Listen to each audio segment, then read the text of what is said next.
Water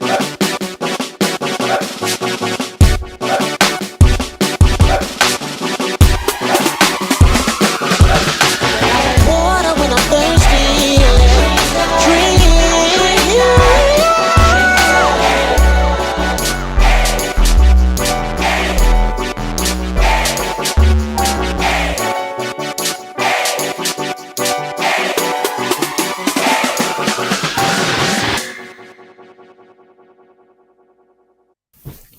What up, everybody? Welcome to another episode of Water for the Thirsty, where it's the word simply, the word refreshing. Tonight we're with the Bishop, Courtney Kenrick, and Jerome will be with us shortly. We're here to chop it up from the books of Deuteronomy, Matthew, Psalms, and we just barely touched 1 Corinthians and Joshua within the last few days. That's kind of where our conversation is coming from our nice little reading plan that we use. And then we talk about the things that stand out to us, that are interesting to us, that inspire us or cause us problems, especially when we start to read the books and the writings of Paul. And then see what value there is for everyday lives. So welcome and good to see you. I know we've been a little bit of a break because we had 5 Fridays in March. So the 7th of March is not really what you would think would be our first Friday, but it is. Of April. So, but we're here. We're here. Good to see you all. Courtney, your vacation had you in the Word or away from it? I mean, the Word's always in my heart. All right, that's what's up. Yeah. Good answer. That's right. Mama, you watching?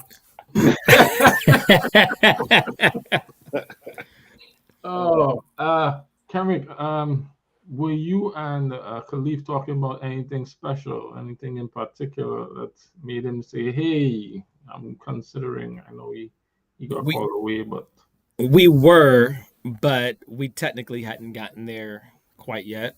And so it actually might work out because, unfortunately he wasn't able to make it tonight, but the next time I think is actually the time when it will cover the stuff that we were talking about. All right, cool. So actually it may work out. Did you? I mean, it'd been great if you come tonight and then, but yeah, of course. Yeah, the more the merrier. Yeah. Anything that you have in the wings there? I don't off the top, but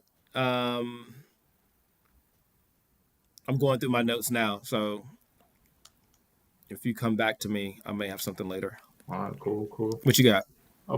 I have a few things, but I want to give Bishop a chance to talk first before I do that.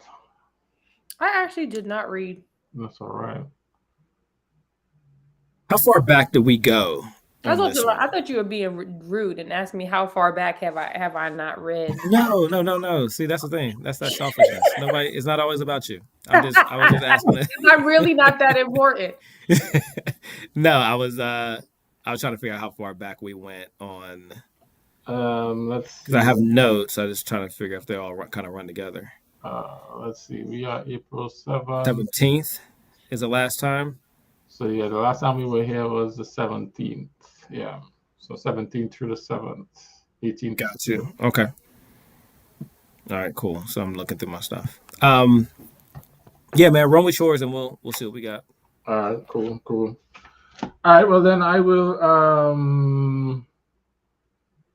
start with going back to Matthew chapter 4 and the temptations of Jesus. I'm still lingering in that space. Maybe what's going on in my life, I don't know. I haven't figured it out yet, but it continues to inspire and challenge my thought process. So Matthew chapter 4 from verse 8. Verse 8, you said? Yeah, verse 8. Courtney, you reading or should I? I can read. I actually have Matthew chapter 12 open, so I just have to pass that. All right. From the top, or do you have a verse? Yeah, from verse 8. 8. Okay. All right. New Living Translation. Next, the devil took him to speak to the peak of a very high mountain and showed him all the kingdoms of the world and their glory. I will give it all to you, he said, if you will kneel down and worship me. Get out of here, Satan, Jesus told him. For the scriptures say you must worship the Lord your God and serve only him. Then the devil went away and angels came and took care of Jesus. Yeah. I think the last time I read this, and I think it was Luke, I referenced the attack back here, but I'm interested this time in, and I wrote it this way. How are the kingdoms of the earth the devil's to give, such that it could serve as a temptation for Jesus? I didn't understand how the kingdoms of the earth belonging to Jesus and being offered to Jesus would be a temptation for him. That didn't make sense to me, and I thought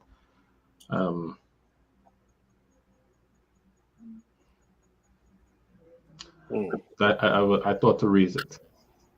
I don't know if anyone's ever thought about it. Why was that a temptation, or why could that be a temptation for Jesus? What about that is tempting to Jesus? I could take a stab at it. No. Stab it. Well, I think that the prophecy of the Messiah, the son that was going to come through from Eve, it depicted this nature of this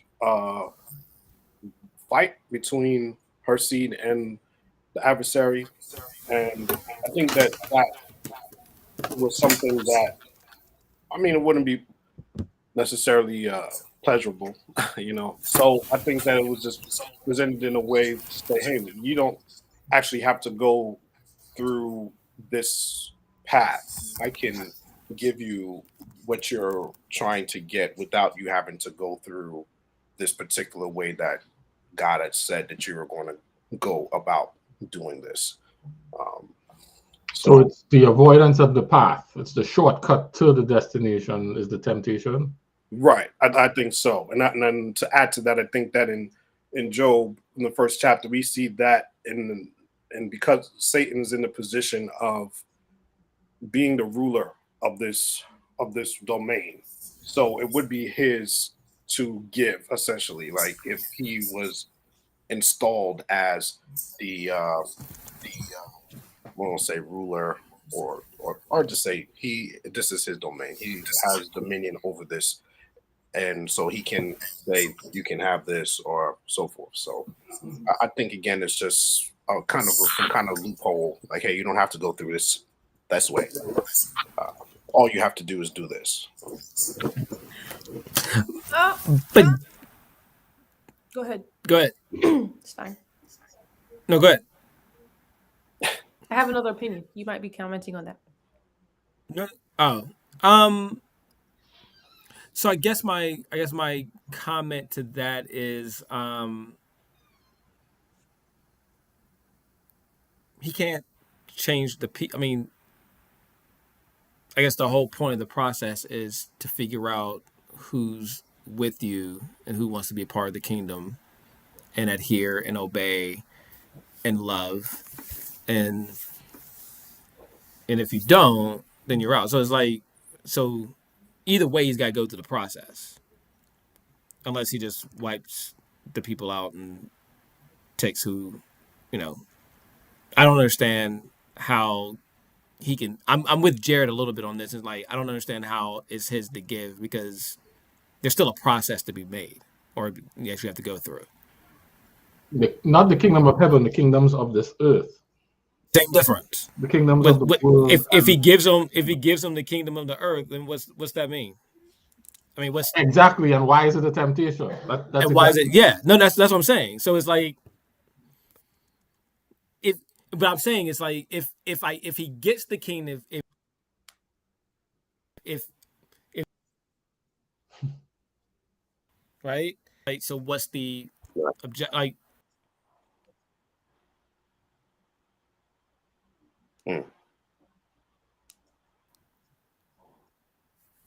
Okay. That's kind of where I was stuck when I was. Isn't he like trying to appeal to his the temporal form of Christ at that point? It seemed like for the first temptation, it was food at that point, and he had probably been fasting for a long time. Um, and then here comes another temptation to say, hey, you know what? You don't even have to go through all this way. Here's another way that you can do it.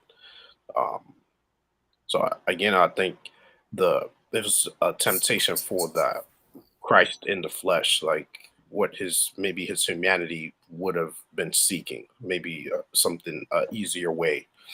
Um, Say, hey, if I've been, that's the other thing. I've never even attempted to fast that long, so I can't imagine someone's mental state after that many days and nights of not eating, and I don't know if it was also drinking. Sound like it was a very uh, like a desert where he was, maybe. Wilderness. Yes. Whatever. So The dry place. yeah. So I think it was a very weakened uh, time, and it was like, hey, let me attack again these things that would probably be more appealing at this moment. Like, Yeah. I'm still tracking down the appeal. yeah. Sharika? So I kind of looked at it as when we say that Christ was all man and all God at the same time, and while on earth he was denying himself of many of the godly aspects of his power. Um, and so I'm looking at it as potentially Satan capitalizing on the man form of Christ and saying, all right, you got two options here, just like every other one of these humans. You gonna go with your mans that you know, or you coming on this side of the fence? Because I was very intrigued by, you shall not put the Lord your God to test. And in so many ways, I was struggling to know, is he referring to himself or is he referring to the Father? In any case, however, it is a reminder that please understand the game you're about to play, right? Like, why I'm here type of thing. And then he kind of goes in and he says, be gone, you shall worship the Lord your God, and him only shall you serve. And it feels like he's referring to his dad there. And so I don't know if there is an appeal of anything that on earth, but more so, how much man do you really want to be right now, Jesus? And if you are really going to stay in this little manly form, I'm going to either force your hand to be more than you, to be who you truly are in so many ways, right? And break this whole plan up. Or you're gonna falter to your human side and prove God to be a liar anyway. Anyway, you look at this, bro. It's just ain't got nothing to do with the earth type of thing. Right. That's how I looked at it. I guess so. To me, I hear what you're saying, Sharika, and I'm with you. I'm tracking with you. To me, the idea for a temptation to be valid or meaningful, or actually be a temptation, is that there has to be something in it that appeals to me, right? There's something in it that has attraction value potentially to me. And so, given that, a couple of things came to mind because I thought about that as well. Have we ever wondered if, well, I have, Sharika has. So have you guys ever wondered the difference between the willingness to do something and the interest in doing it? And so I say that because I don't know if Christ wanted to die. no, he didn't. He was willing to do it. He was willing, but he didn't want to. And in so many ways, the temptation could have been like kind of what Courtney's saying. I can avoid death. I don't really, and I know you don't really want to do this, Christ. You can You can go around this. It'll be at the expense of these little idiots down here, but you can go around this. And I could see that being tempting when I really don't want to, but I'm following the Father's will and I'm willing to do it. And that's where it came from. The temptation came from for me. I could receive that. Yeah, Anthony said, would it not be the same as Satan's reasoning to Eve in Eden? Would he not be trying to prove that the Bible isn't totally true? I guess I could see that.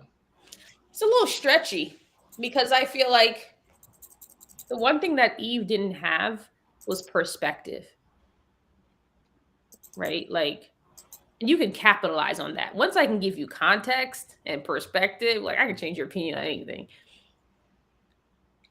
Christ had the perspective. If we believe who he is, he had the perspective. So I'm like, it's a little stretchy, but I can, So, how about you, Jerry? What's the temptation here? What's the appeal here? Or how are the kingdoms of the earth the devils to give such that it could serve as a temptation for Jesus?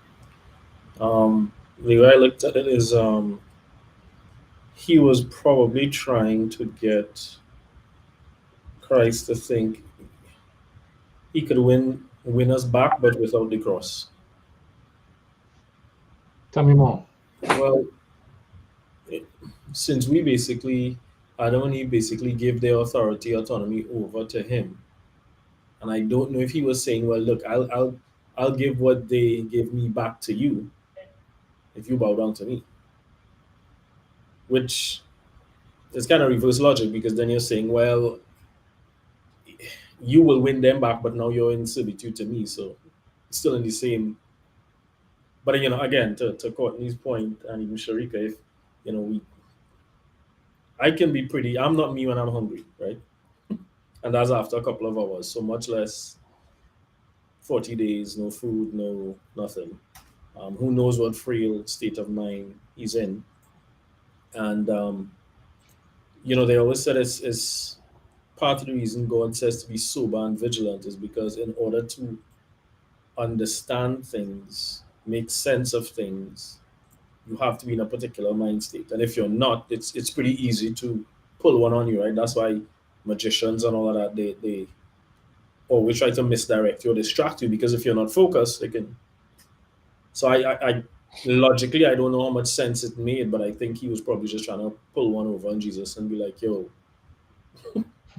you don't have to go through this cross, you don't have to do all of this stuff. You acquiesce to me. So they both know the path that is needed if he wants to win back this territory, is what you're saying. Yeah. It seems like it's shared knowledge between the two of them at the very least. Mm-hmm. Or between the realm that they both have been existing in. Yeah. It's shared knowledge. And he's saying that you don't have to go through that way. Which then I could do you a solid if you acquiesce to me, I could do you a solid, and here you go, hand it back to you. So, which then begs the question, if God is, all powerful and sovereign, how is he handicapped by this and couldn't just, say this is mine, I'm taking it? Like, how does the devil have legitimacy here where God has to work this process to achieve it? And I'm asking that because it helps to me, if I could answer that question, give the cross a little bit more significance. Mm-hmm. That, God had to go this route. But remember, that was the whole point of the sanctuary service on showing that by sin one man entered, but by one man sin could leave. Well, the penalty of sin could be paid, right? And without the shedding of blood, there's no remittance for sin. So I don't know that it's written that there's no shortcut, no way around this, right? Which is why in the garden, Christ was like, yo, if there's any other way. But I'm asking it from this standpoint. If Satan is evil and he's wrong, why God can't just strong arm him and kick him out? Hey, let's do it before 9. Why all of this mechanism and jumping through hoops and rough paths and cross and all of that? Why he can't just say, hey, So Fire here's the be question: fire done. Fire Is burn. it, am I going to But say? how does he, in my mind, that actually plays into what the first accusation of Satan was, which is that God really is maniacal and he wants us to all be just these robots that serve him out of fear or whatever. There's no real. His first claim is that you don't really have free will. And I think the only way to prove that we have free will is to let certain things play out to their natural conclusion. If you strong arm things, if you force things, it's like, well, did I really have a choice? But on top of that, Jerome, I struggle with calling Satan evil. Man, I said it out loud. It's 8:23. I'm not supposed to say that before 9. Okay, go ahead. There is no biblical evidence for me that Satan is actually evil. Did Jerome just disappear? Like,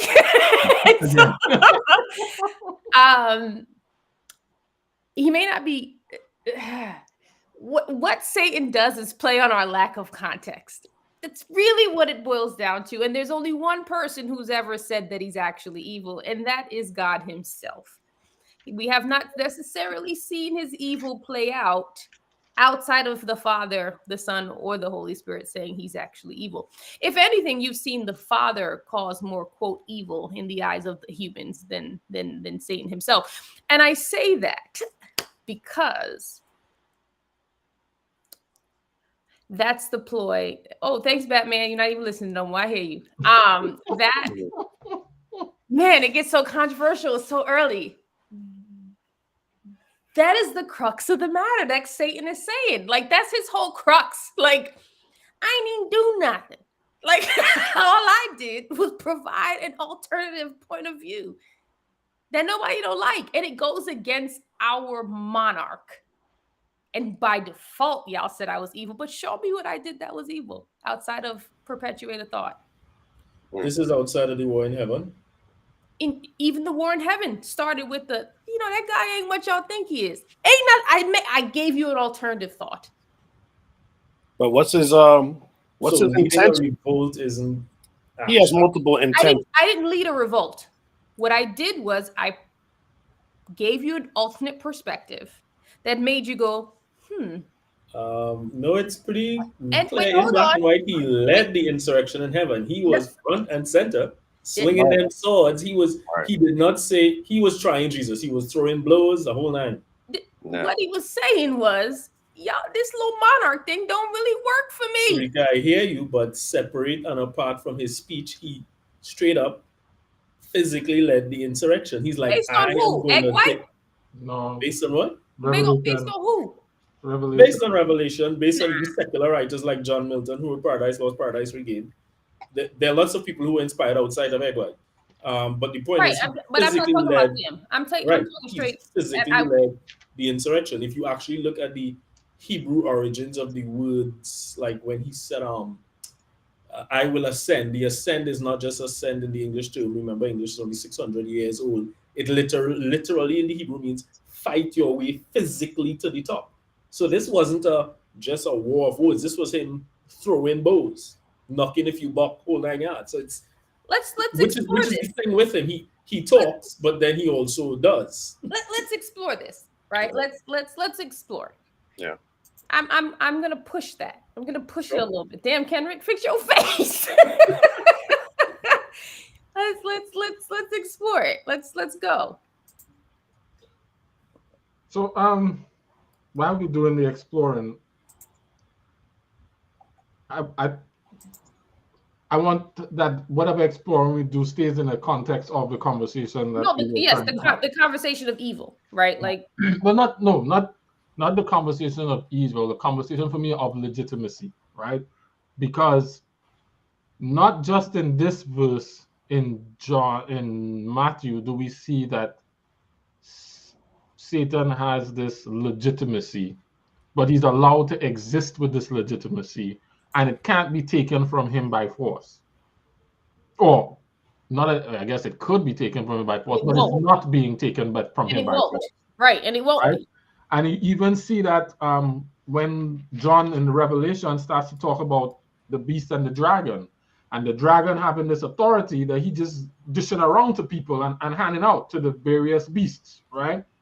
Yeah. So I guess the question for me is, what is it about how God has this thing set up that if Satan is evil, that's I guess where your conversation comes in, as evil as he is supposed to be, that he needs to be wiped out, how is he allowed to exist in this legitimacy? And it takes such a Herculean effort to delegitimize him in order to get rid of him. And why is, with that in mind, why is him just giving it up a temptation to Jesus? Does that make sense?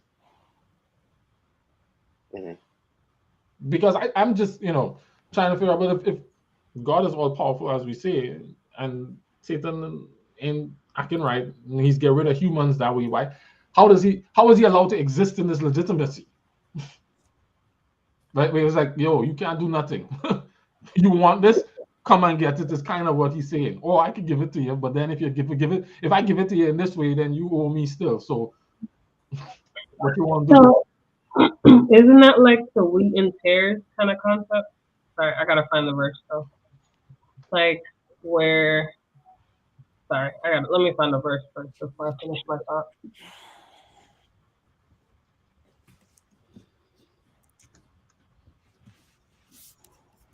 It's Matthew 13. Matthew 13, 24 to 30.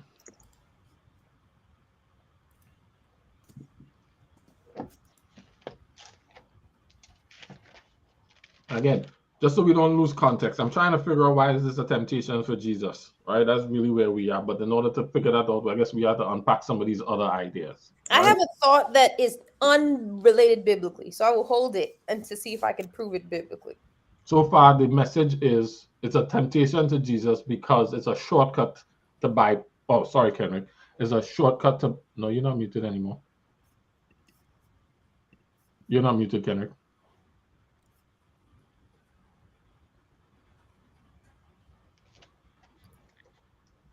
Can you hear me?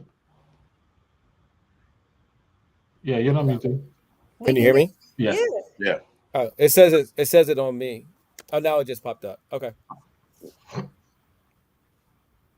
Yeah. So, did you find it, Lauren? I'm looking at it one second. It's Matthew 13, 20, 24. Yes. I guess I can see that. You have to leave it for a while to show its true self before you can uproot it. It hasn't Satan shown his true self though. Exactly my point. So I'm on the other side of the argument, right? I'm not playing Satan's whatever y'all want to call it. I'm not his advocate. I'm not his adversary. I'm just having a conversation. He's shown his colors according to y'all, according to the books.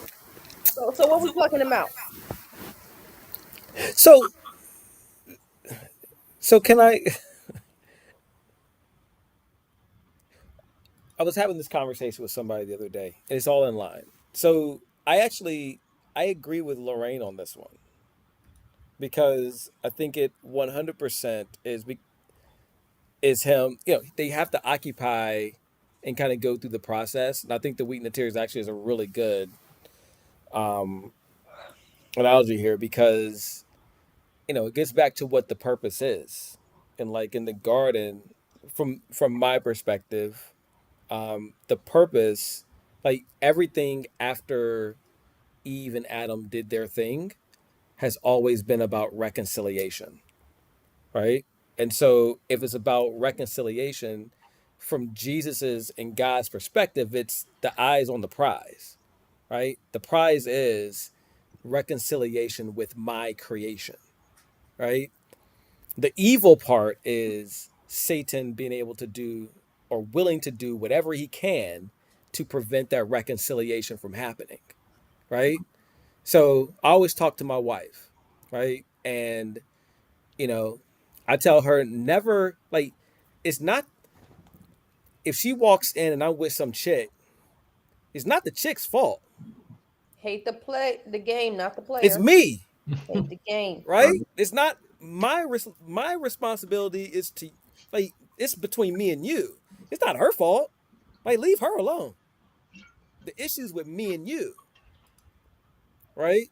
And so at the end of the day, it has nothing like Satan's objective right now is to break up and continue to keep that separation, right? So that's the evil part because he's going to do whatever he has to do in order to keep that separation in place. God's whole point is that he's trying to reconcile us to him. And the last thing he did was sacrifice his son in order to accomplish the overall process of that reconciliation. And so 100% Satan's evil in this process. And it has to play out because it is a reconciliation process. We have to go through that process. Sorry, that's what I got.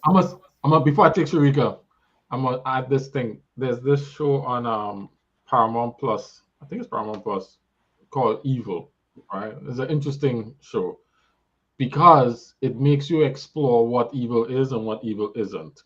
Because we have this notion that evil is horns and demons and whatever. But then there are other characters and they're including the lead characters who are doing some stuff and you're like, but that's evil too, right? Mm-hmm. So I'm saying that to say I kind of you're pulling me to your side. So not that I'm not on your side, I'm just hearing the arguments, but I'm leaning towards you where he's saying he's evil in this process, depending on how we're defining evil, and not just horns and a tail. No, it's not horns. It is the evil is the opposition to, and the fact that whatever he has to do. Because the thing is, it may not, whatever your thing may not be an evil thing as people would see it, right? Your thing may be, I want to give all of my money away, right? To organizations that are, everybody would be like, whatever. But the idea behind it is it's about me, right? Making that action evil. And, which in of itself is counter to, it doesn't give God the glory. It doesn't show that, he's sovereign, like all these different things, right? And so Satan's fine with that. Okay. He don't care how he gets you. It doesn't have to be, an orgy before Baal. It'll be fun. I don't need Baal. I mean, I don't need the orgy. But what I'm saying is No, that, I hear you. Like, it doesn't have to be any of that. It literally just comes down to It could just be eating fruit. To separate. Could be eating fruit, right? It could be it can literally be eating fruit. Right. Sure. But isn't he? Oh, sorry. I was gonna ask what's the definition of the word evil, but I'm gonna look it up myself. Go ahead. Jerome tried to help. I just pulled it up. Chat. Go ahead. Go ahead. So there's sorry, I'm not gonna try to. Courtney, go ahead. No, it's all good. I just wanted to add a wrinkle to what Kendrick is saying. I'm like, is it part of what, to me, the evil or the wickedness about what Satan's his plan? I don't fully know his entire plan, but it seems as though he's coming from a position of understanding. Like he knows God and what it is that he knows enough to try to deceive us. To not see things a certain way. So that's what I'm looking at. It's like he knows what the truth is. He just don't want you to know what it is. Like he's throwing all of this misinformation at you. He must really have to know it really well in order for you to to keep throwing all these misnomers out there. These different things. So that's what I think his wickedness comes from. It's like I don't want you to know. It's like let me. God is all these other things. Like, it's just like he's basically trying to get you to distrust. And so he has an understanding that, at least to me in my mind, hey, he knows that God is everything he says he is. He just doesn't want us to believe that. And I'm thinking like even all these interactions that God, the Christ has with all of these demons when he's in the flesh, it's like they understand who he is. They understand they have a time before, there are allotted a time before they are to be brought before God to be judged and everything. So they know what it is. They know what the reality is. It's just to keep us confused. Like that's what I see. Like, I can receive that. You found the definition? Go ahead, Shrika. I want to preface whoever's listening. I'm literally only fueling thought. I just want to put that out there. let's go back to season 1. Right, season 1. Satan is evil, in my opinion. Oh, he's evil now. Based on these definitions that you put out there, right? So based on these definitions, the only person that Satan has wronged is God, in a way that God didn't like it,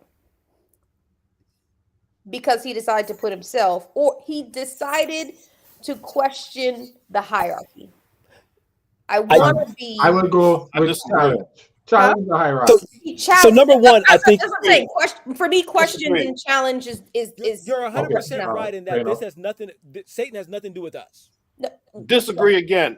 Hold on, I didn't even put a comma. I ain't put no period. I was halfway through. That's a run on. How long is the run on, dog? Jared asked me a question. In the first grade sentence. At the end of the day, Satan ain't do nothing to none of us down here. I disagree. That's all I said.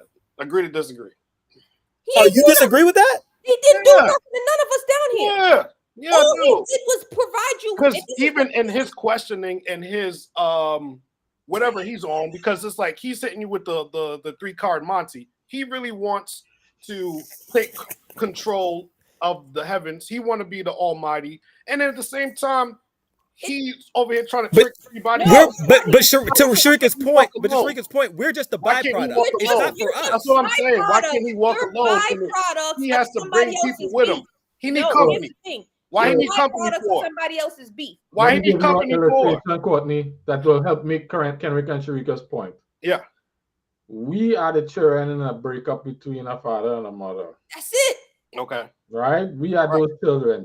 When the mother being spiteful to the father using the children, it's not about the children, it's about the father. She's fighting him. 99% of the time. They can make a decision on whether to drag the children in it or not. But here's the thing. You're missing one. Agreed.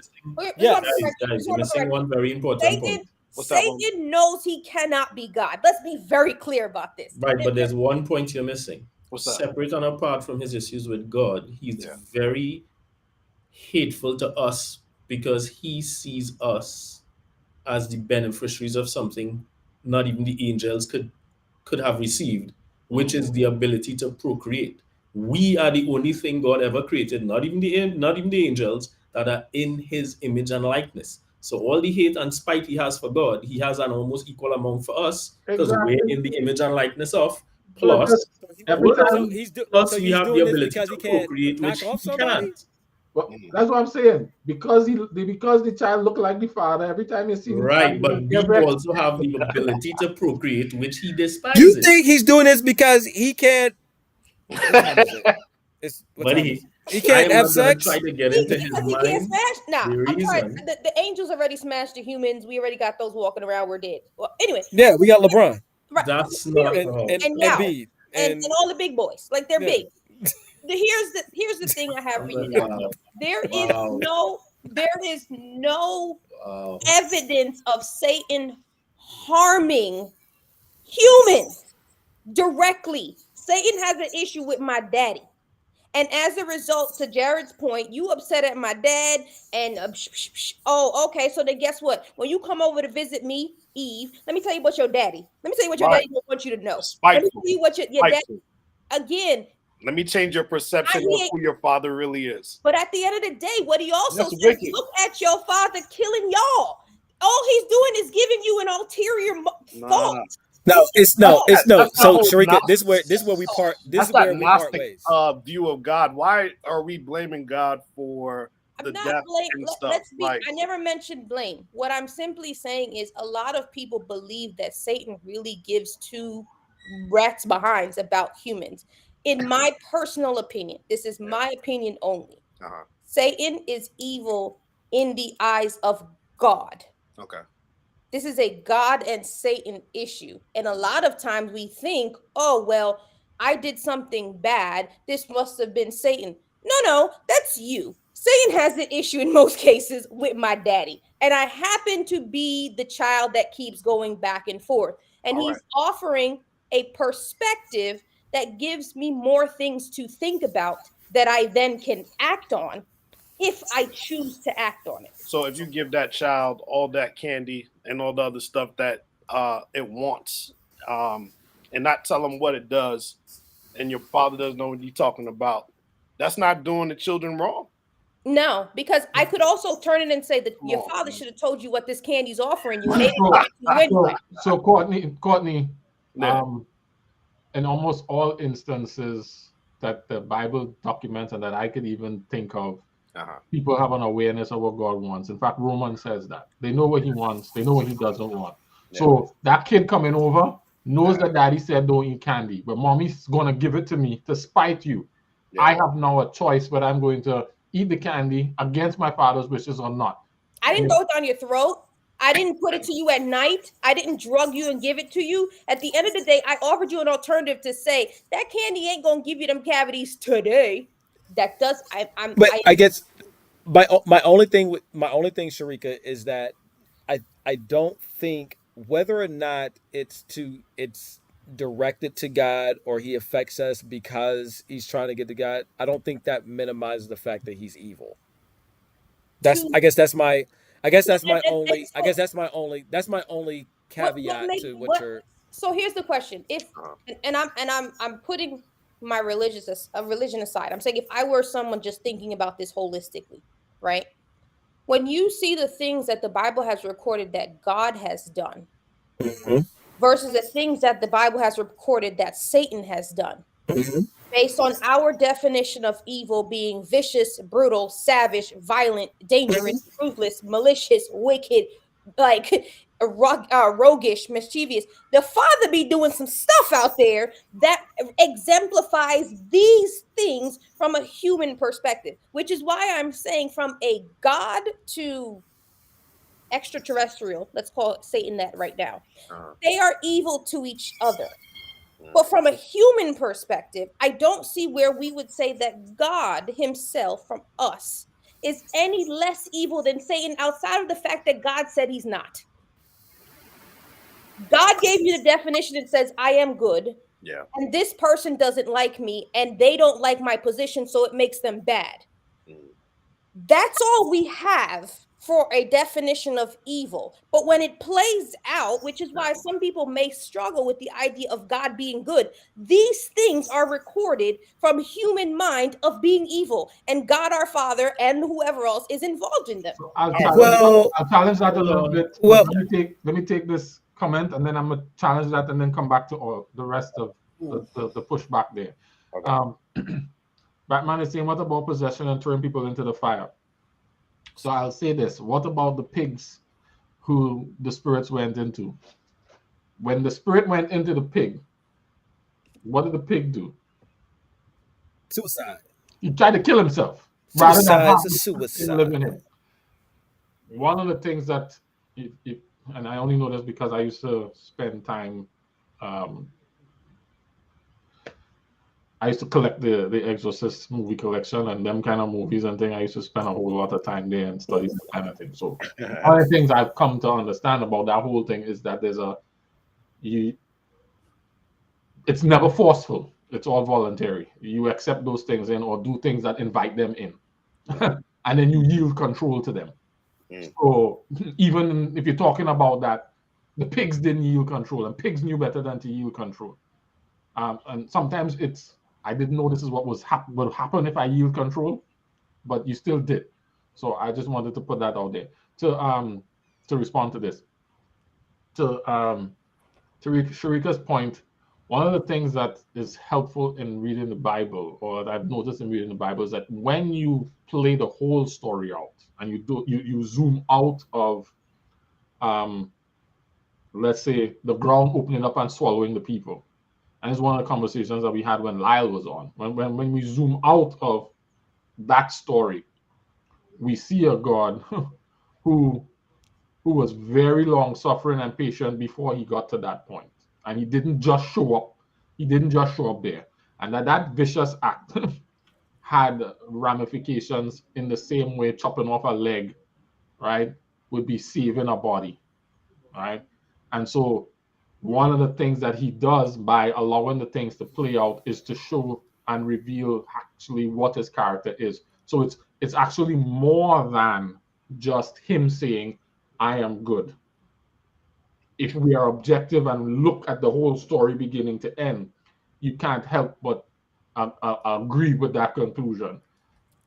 I am not arguing. That's not for me and you. Oh, okay. Sorry. Right? That's not for me and you. That's just adding on to the perspective to challenge the thought, not challenging you. No. But even in that thought, right? This sounds bad. Most times as a child, if I'm misbehaving, at least when I was younger, Debbie used to give me maybe 1 or 2 talkings, right? Let me give you an opportunity to change your ways really quickly before I lash you, right? Yeah. And once you lash me, no matter how you look at this, it's evil for me. In the moment, it could. In the moment, it's evil for me. It could Maybe. in the moment. Maybe. I don't want it. Right? It's evil for. I can go think about it. Yeah. I don't want it, and evil is completely different.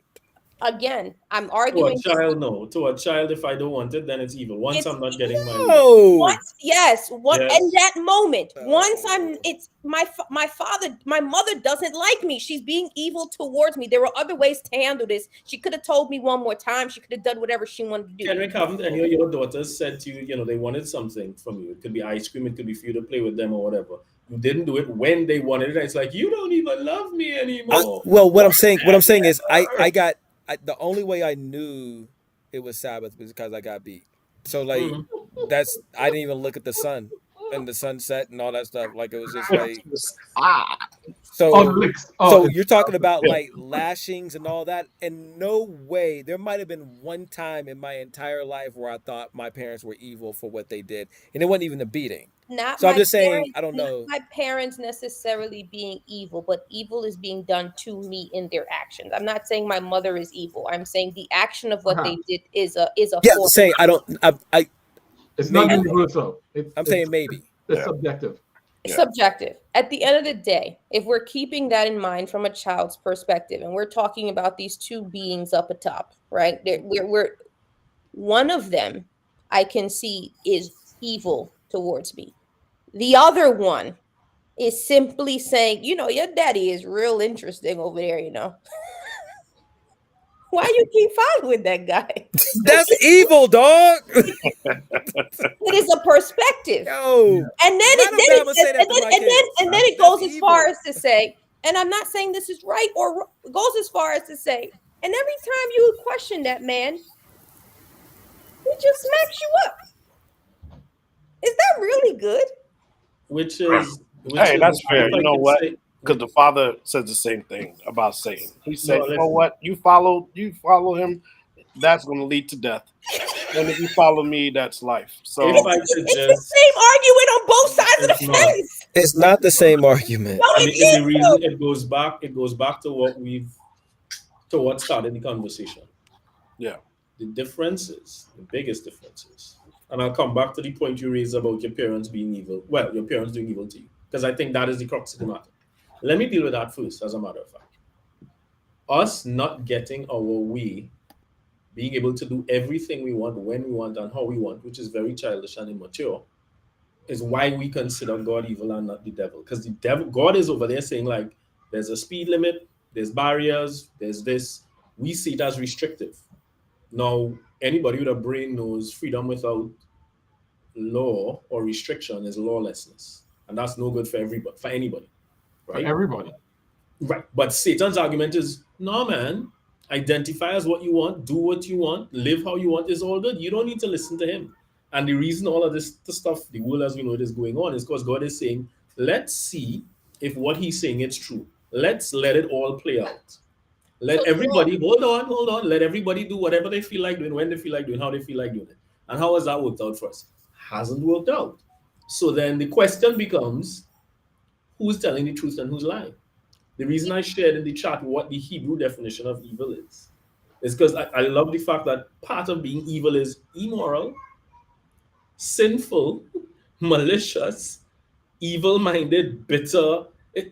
That is not God. Even if God does something to us that in a moment we receive as being evil, he's never spiteful, he's never sinful, immoral, he's never mischievous, he's never impish. There is no bad or ignorant or ulterior motive in him doing anything that he does. Satan will give you something you like in a moment, but the only reason he's doing it is because he knows I'm about to mess you up. So two things. I think this was an interesting point. Back to the main point, Jared, where you said, what is the temptation of it all?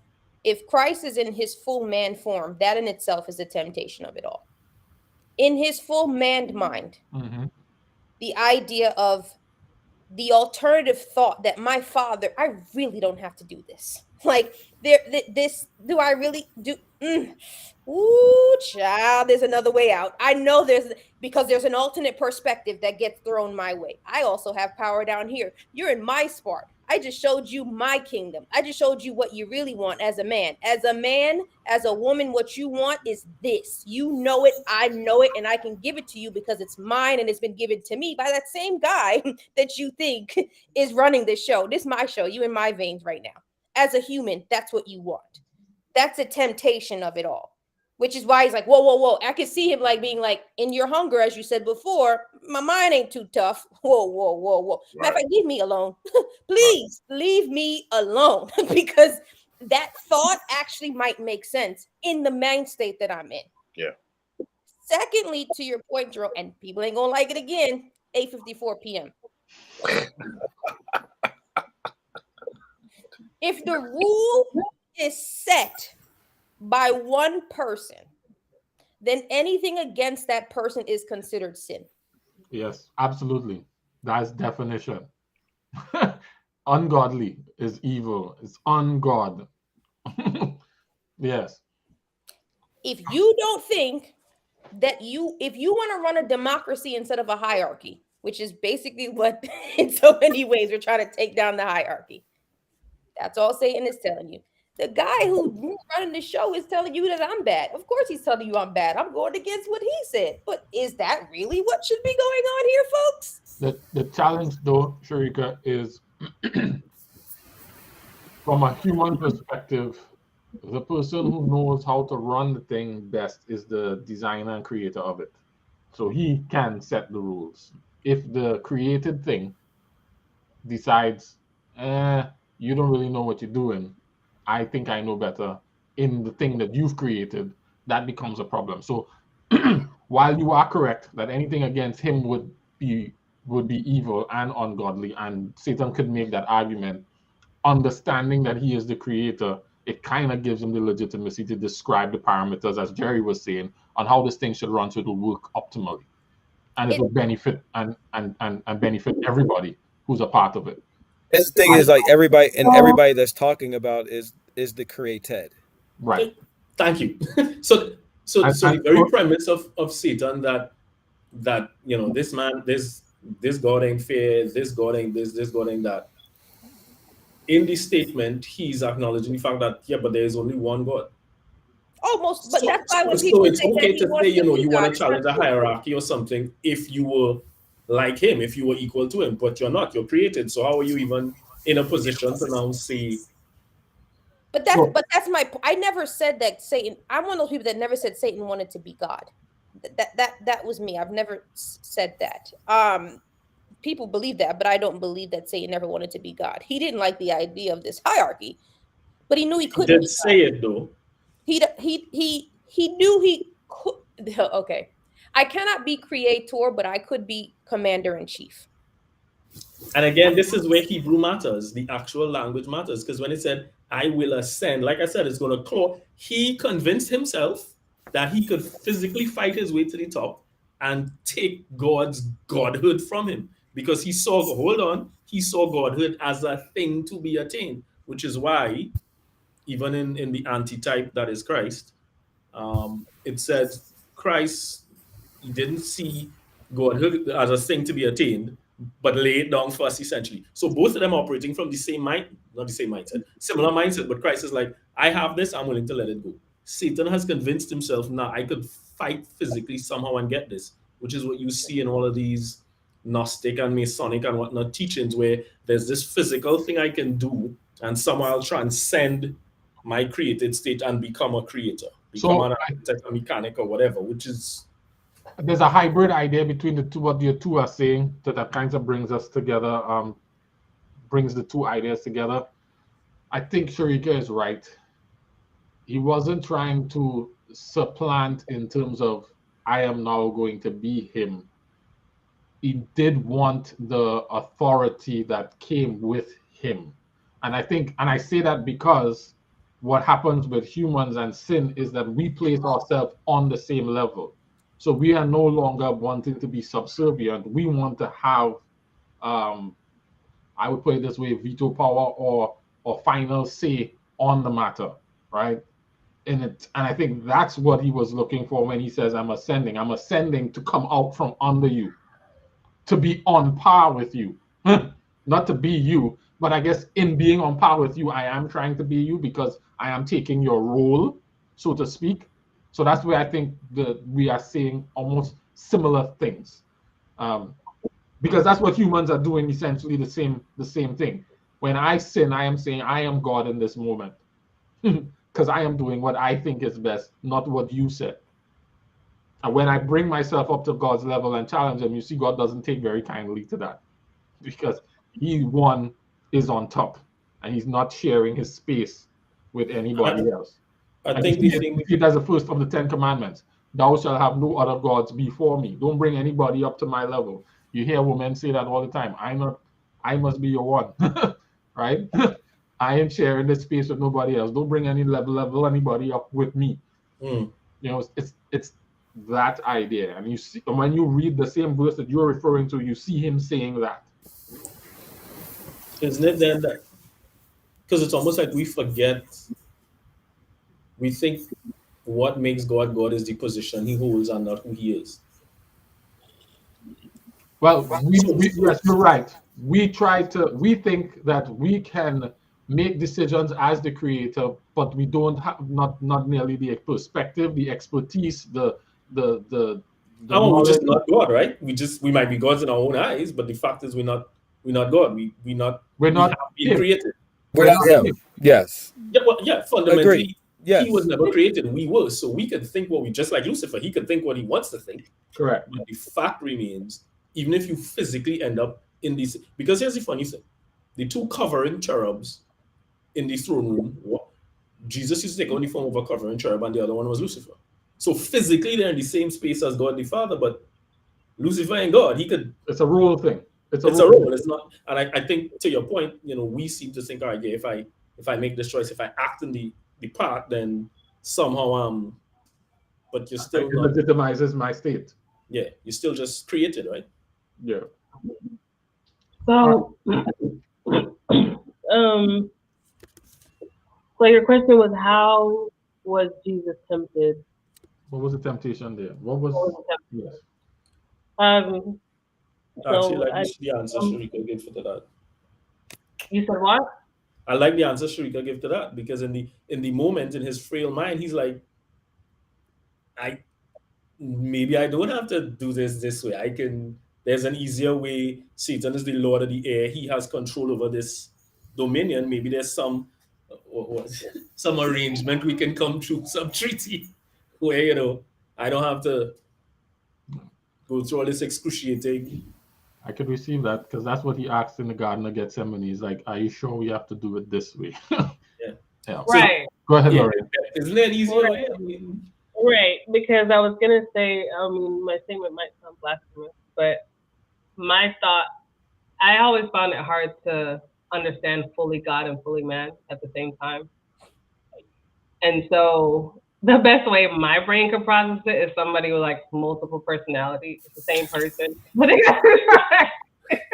you say Jesus is bipolar. I have a better idea for you, right. Lauren, that helps to make sense of it. Right. God is not the word. So language is a funny thing. right? Mm-hmm. God is a title. Mm-hmm. It's not a name, Okay. right? Mm-hmm. Like Master or Lord, Mm-hmm. right? He has a name, Right. Jehovah, and Right. Right. some other Yahweh name. Mm-hmm. And one of the things is what the Bible writers in English have done is obscured some of that, right? Mm-hmm. So you get Yahweh Elohim, meaning Lord. And it translated into Lord God. So what we've done is take away his personal name and give him a title, and give him two titles. Instead of saying Jared the boss, or sorry, Kenrick the boss, we say boss. Mm. Or instead of saying Lauren, my mom, Mm-hmm. your daughter is saying mommy. And so who is she? Mommy. Mm-hmm. Sharika could be a mommy too, right? Because God is a title, it's a position, the word Elohim refers to more than just God himself, but it refers to that type of being. So we have to distinguish which Elohim we're talking about, right? And so English to me clouds that Jesus being completely man and completely God, and even we see it pretty clearly in Revelation. Jesus is not sitting on the throne. He's always on the right-hand side. Matthew 28, he says, all authority is now given to me in heaven and on earth. But he's still not on the throne. He's on the right-hand side of the throne. So he has the authority of God in man form. So he is fully God, like almost in the same vein as Joseph was ruler over Egypt. Nothing didn't move without his say-so. But he wasn't Pharaoh. But he wasn't Pharaoh. So it's in the same vein, and you don't see any picture of Jesus where he is the same as the Father, but he has the same authority as the Father. Because the Father gave it to him. Because the Father gave it to him. And the Father gave it to him because of his faithfulness on the cross. Right? All authority Hey. is in heaven and in earth. So, no, I feel like I'm more confused. So in the beginning, when the Word made the Word, right? That's Christ, correct? That's what it says, yes. In the beginning of creation? Yes. Okay, so he just didn't have a name till he was birthed naturally? I didn't say that. Based on what you're saying? I'm saying the Bible and Jesus himself distinguishes himself from the Father. Right. I'm with you there. Good. I'm talking about God and man. So you were saying there's name and there's title. So title is So when I was talking about name and title, I was talking about we have confused the title of God with the name of the Father and blended them all together. We call them both. We say God. We call them both God. Okay. Or let's do it this way. We use the term parent. Lauren, mommy parent, and daddy parent. Both of you are parent. God. Right? I mean, I always distinguish Jesus from the Father. Right. My confusion is Jesus being parent. Just human, like mommy. Yes. And also it's like the distinction between parent female and parent male. So he has the job, he has all the, we know you have a job and you have all the responsibilities of the job. When he came down here, he was giving all the responsibilities of the job from the original job owner. It's kind of like saying this guy went on maternity leave and someone's taking over. He's given me the authority to do this stuff here. That doesn't make me him. I'm just standing in his place in his absence of being here. He needs somebody here, and I'm commander-in-chief here. Sharika, I don't want to confuse Lauren, but then that actually... He's coming with the authority. Right. So I still report up to the man upstairs. but I'm his on-site manager right Yeah. here. I'm the on-site manager. But it also gives clarity to the whole Satan discussion, because that on-site manager role is what I guess you were saying Satan wanted to get to begin with, right? But he has. So it's not that he doesn't just want to get. He has now. He does. Right. No, but I mean, right. But I meant it like, so in the context of the whole heaven thing, it's like, I'm not trying to be God, but I want all of that. I want responsibility, power, all of that. It's funny you say that, Jerome, because I typed that out. Jared, we must have been thinking the same thing. I'm like, the God thing is creator plus commander in chief. We put them all together. Satan doesn't want to be creator. That's not what I'm looking for. I'm looking for the authority, folks. I can overthrow the authoritative piece of it. Who created? Awesome sauce. I get that. Y'all. I'm really like to create too, but I get you. Yeah. No, what I mean is y'all, to Jared's point, y'all convoluted these two, and I believe we can separate them. And I want this half of it. And in so many ways on earth, I have this half of it. Okay, I'm banned down here. So now Satan and God, the Son, and the God the Son is in his man form, and Satan's like, I can give you all you're looking for. I can. But wasn't that the fight though? The fight was never between Satan and God. The fight was always between Satan and the Son, because Jesus was the Son. Satan was never the Son. And so any authority that was going to be given through the Son. Yeah. And that was where the fight was. I think there was... No, you're right, but then that's going to get into a lot of John Milton and Egg White, and that's going to piss Shriek off. So. Yeah, I'm not really going to go there. I'm not trying to do Egg White, but... Anyway, Lorraine, at the end of the day, there were things, even though I'm commander-in-chief down here as God the Son, there are rules of the game, the things I told you not to do. As a man. As a man. You're down here and you have certain things that you can do, and there are other things that you should not do. And you agreed before you left up here that you would not do those things. Yeah. Now you're faced with someone who's like, I know you can, and I can too. Ha! One, I'm going to tell you to use your power to make yourself feel better, and you told me to run away. Now I'm going to use my power to make you feel better, since you don't want to exercise yours, because I got that same kind of power down here. Right. Which one you want? Right. I can see that. You don't want to be who I know you can be. Cool. But I can do exactly what your mind thought you could do. And the mind wants you to do, because you're in your weakened human state. So if you won't entertain yourself, put the blame on me. Put it on me. Say I did it. Just show me. Just come under my ruling. Or take the opportunity to take the authority for yourself at that point. Or pass the blame. Blame it on me. Right? Like either you own it or I'll take it for you. Oh yeah, it's interesting. It's like, you could take the authority, but it's like God gave it to him. The Father gave it to him later on. But I guess at that point, the temptation was just to take it. So when I say the Father gave it to him, it's been given to him because he earned it, right? Right. Because the Father gave it to Satan as well, because he earned it.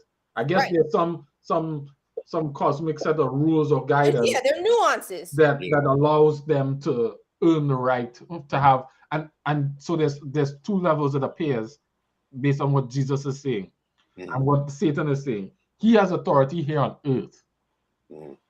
Jesus was given authority on earth and in heaven. So he took the authority from Satan for earth, but also gained the same authority as God in heaven over all of it, all of creation. Yeah. And so I think that is a significant difference for us to acknowledge as well.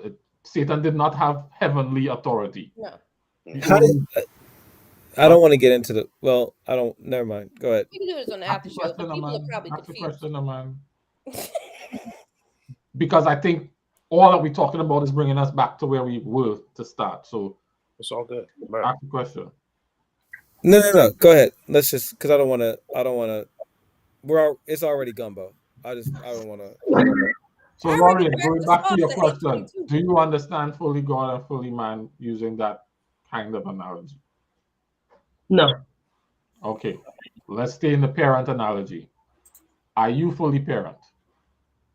No, okay, so my confusion is not I'm not mixing up like the Father and the Son or anything. My confusion is if you left above, Yes. restricted yourself Correct. in human form, Correct. meaning you are capable, you're just choosing not to, right? Capable of what? All the things you have the powers of here to do. Yes. Okay, so you're choosing not to. Then where's the temptation? It's not really. It shouldn't even be a temptation. I can Like tell you could be like, I hear you. I know what I can do. I know what I've done. Not really a temptation for me. So, And I guess that's why I'm confused. Like you intentionally restricting yourself. I mean, I guess unless I'm doing it myself, but he seems Satan's temptation is for him to worship him. And so that shouldn't be a temptation. Like, I guess I can't see where the temptation is for that. Like, if I know what I've done, what I'm capable of, and I'm choosing to restrict myself, then you tempting me with turning a stone to bread and jumping off of a cliff, which I could technically save myself, I'm just choosing not to, and you showing me the kingdom and saying, here, like, I know what I got. So I guess I'm not seeing where the temptation would be. So that's why I'm like, I'm missing. So let me help you. Hunger is a real thing. Right. And if I'm in human form, I am legitimately hungry. It's been 40 days. There's no godness that was out there that's going to undo my hunger. Right, but if I'm able to restrict myself from doing superhuman things, I can handle not eating food for 40 days. No. No, that's the thing. You're not hungry in heaven. Like there isn't a godly hungry. Like but there's no understanding of hunger. Well, I wouldn't even wouldn't say that. I wouldn't go that far. I would say that the dynamic of being hungry is a real experience. Right. That transcends whatever powers. That's not a powerful thing. The temptation there is, do I provide my need for myself? Or do I let God handle it for me? Going further, Lorraine, God gave you the authority to do these things, but you also know what his mission at hand is. Right. And his mission has nothing to do with what I go through as a person. So the temptation isn't necessarily, can I? Yes, I know I can. The temptation is, does he really want me to? He who? God? Yes. God. Does God really want me to do this? He would rather me starve than to step outside a rank. Not even just that. Because the verse that Jesus uses to help him resist the temptation is, God can provide for my needs. I don't have to step out of rank to do this. And Satan is saying, step out of rank in order to do this. And he tries that. And then he says, fine, don't step out of rank. Just rank under me. And he goes, no, I don't want it. Then he says, no, I'm not doing that either. And then he's left. So see, like holistically, like Jared was saying before, it was, you can do this. I'm going to try to get you to step out and do it for yourself. You're not really entertaining that. No problem. Step out and come under me then. Since you're under him, this is my territory. You can come under me and I can fix it. You ever saw Hancock? With Will Smith as a superhero? Yeah. A little bit of it, I think, a long time ago. So the reason I'm bringing it up is pain is pain. Pain is pain. When Jesus was in the garden, they say that he was dropping sweats of blood from his forehead. That was a real stress dynamic. It's a real condition where you bust blood vessels in your head when you experience real levels of stress. Mm-hmm. When Jesus was beaten with the whip, all his supernatural godness did not numb the pain. When he was nailed to the cross and hung up there, the difficulty to breathe was there. And being supernatural does not remove that. You're experiencing the fullness of what it means to be human. And in that fullness, there's a temptation to make that go away. How can I make it stop? The pain. Because being God does not absolve me from the pain, because I have signed up to be fully human and experience this level of discomfort. So the temptation is, I can handle this myself. I know how to, and I could. But that would not be faithful to him. So that's where the temptation is, because I have to be able to do it in the same way you do. I have to do it with no advantages that you'd have, so that I can be an example for you. Right. So when the hunger pains start to hit me, I feel in the same hunger pains that you have had. Right. And godness is not making it easier. Right. Because you're choosing to not be fully human. Right. Mm. But what he's also saying is, we could have those same kind of authority in our human form as well. Because the Bible says very clearly, and I'll find the verse, ain't nothing that he did that his disciples wouldn't do, or that other people who believe in him wouldn't be able to do as well. Because they will be getting the same power from God that he would have. It's, am I going to be faithful to God with it or not? Because that's where the whole issue is. Mm-hmm. And so he was coming as a human. He's like, I'm going to take their form and show that this thing can be done. Right. But I still am who I am when I do this. I'm just without the benefit of all of those things. I saw 2 comments coming. Zero Tool says, yeah, Jesus got to eat. He also had to use the bathroom in human form, of course. Yeah. Yep. Did he? I mean. Okay. All right. Never mind. What did he do for 33 years? I'm sure his mother wiped. He was in swaddling clothes, so I mean, he was circumcised, right? I mean, do it yourself. All right. So does that help with your? I understand what you guys are trying to say. Yeah. Godness is a. In other words, good try. That's not what I mean. I understand what they're saying. You just can't get there. I understand. I understand. I guess I understand the human side being tempted. I just don't think it was much of a temptation, is I guess where my brain is. Is there a standard for temptation, Lorraine? I mean, some things are more tempting than others. Is it subjective or relative? Yeah, I think it's subjective. It's based on each individual. Okay. Yeah. Sharika, I don't know if this is where you're going with it, per se. If it isn't, then you can tell me to shut up. But I actually like that question, because fundamentally, whatever the form temptation comes in, the temptation is to do it your own way. Correct. Do what I want versus what I want. And, if you hungry, hungry. So even if it's horny, I mean, the point is you can do the temptation is to do it the way I want. To do what? Not just the way I want. To do what I want. Yeah. I ain't trying to do it God. I'm not trying to do it God's way. It's about doing it mine. Doing what I want over what he wants. Yep. If you think about what Eve was told, don't eat the fruit, she ate it. I'm gonna do what I want. Because that's what she wanted. It was where I was going, Jerome. It's relative. It's relative. Jesus didn't want to go to the cross, but he said, "Yet not my will, what I want, but your will."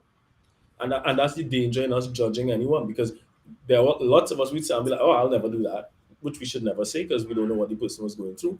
But then things that may not be a challenge or issue or temptation in whatever form it is for you, it may not be for you, but it might be for somebody else. And then something that wouldn't even bother somebody else, you will be stuck under it for decades, right? So it is subjective. It is relative. Because that's essentially what sin is: doing what I want, Regardless However, of what plays that out. thing is. regardless of what that thing is. Yeah. The man of God from Judah is the one who makes that perfectly clean. God said, when you talk to Jeroboam, pass the next way and go home, and don't stop nowhere to eat. Yeah. The temptation was, I'm hungry. So when Stop and he got a good legitimate reason to stop and eat, he did. And by that he disobeyed God. Yeah. God told Moses, speak to the rock, and Moses hit the rock. Now, Moses also said, must we bring water from the rock, when he did, but Yeah. As if. God told Cain, bring an animal. Cain Brought fruit. brought fruit. And vegetables. Yeah. Okay, so even if my thought is um, him being tempted, because I guess when you guys are describing it, I'm imagining like Jesus like going back and forth in his mind. I'm like, I don't think it took all of that. I don't think, No, I he don't did think not it, go back that and was forth. my mind. That was just my thought as you guys were talking. No, you're And I right. was like, I don't think it took all of that. You're right. What he did was he drew for the word and stayed on it. He didn't entertain the thought because it didn't align with the word, which is not Right. what we do. We just entertain the thought and play with it and twist it around a few times. We Right. should probably Right. take this example to say, this is what the Father said, I'm going to do what the Father said. That doesn't mean he wasn't tempted. It just means he didn't entertain it, right? Like, Yeah. Okay. Now. Yeah, the temptation has nothing to do necessarily with you, and outside of it may be something that, because you may be tempted with something that doesn't do anything for you. It's the act of, or it's the external act of doing something. It's not necessarily you doing anything. You responding to that. I guess I've always heard people say like, a seed being planted in your head and you brewing over, that's where the whole temptation thing comes in. But I'm with you now. I was just imagining like the way you guys were saying it, I was imagining like Jesus toiling. I'm like, that's not what I'm getting. Like he was just like, nah, this is the Bible says it was like that's what I was getting when I was reading it. Right. Which like you said, it's still temptation, it just didn't last very long. He was able to flee the temptation and turn from it. Right. But it would only be temptation if it was something that would be appealing to him. And that's where the question that we started was, why was it appealing? Yeah. Well. So I think that's where I don't agree with that. I think But that's you have to look at it from both sides. So I can go to somebody and tempt them with something. I'm presenting a temptation to someone, right? It may not be. They may like, man, I ain't worried about that, right? But that's not a temptation. It is a temptation. If it's not something that they would consider doing, it's not a temptation. It's not temptation. I'm saying from their perspective. I'm saying it depends on the perspective you're looking from. If I'm the one that's tempting, I'm presenting a temptation. If I'm presenting something, I'm presenting a temptation. It may not be from their perspective. It's like that's not a temptation for me. Yes. So I'm just saying it's the perspective of which Yes, I was assuming we were talking from the perspective of the person being tempted. Correct. Because that's how you would define temptation. Whether I'm or at least that's how I was thinking about it anyway. All right, so we went around and came back. So the temptation, as we are describing it here with Jesus, is the alternative route to grabbing the kingdoms back so that he could have both kingdom of earth and kingdom of heaven. While avoiding pain, suffering, and all that other stuff. Good. So Matthew then goes on at the end of the little verses there, Matthew chapter 4, and says, from that time on, Jesus began to preach, repent, for the kingdom of heaven has come near. Do you think that has any relation to what? Oh, let me ask it this way. What is the relationship between what we just said and Jesus' message in verse 17?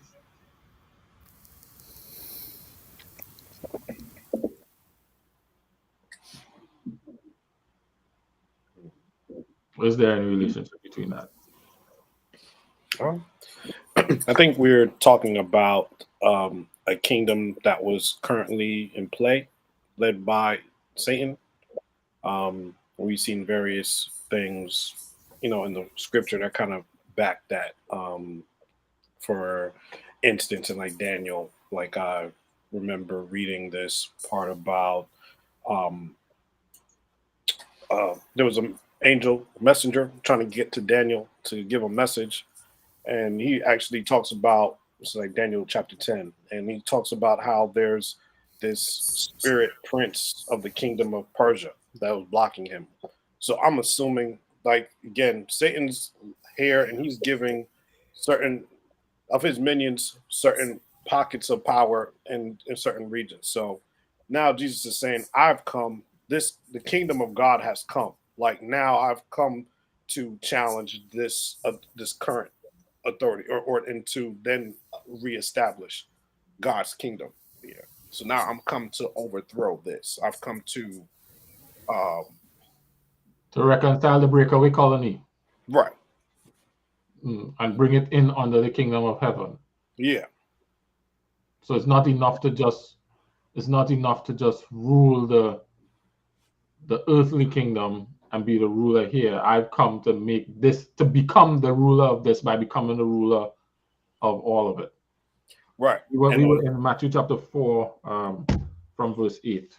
And I'm just thinking that there's been some type of spiritual military conflict throughout the ages, this entire time.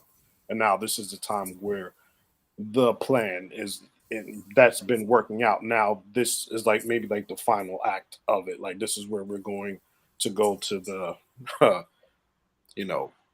the final nail in the coffin. Like, all right, this is the weapon that we're going to use now. Like, all right.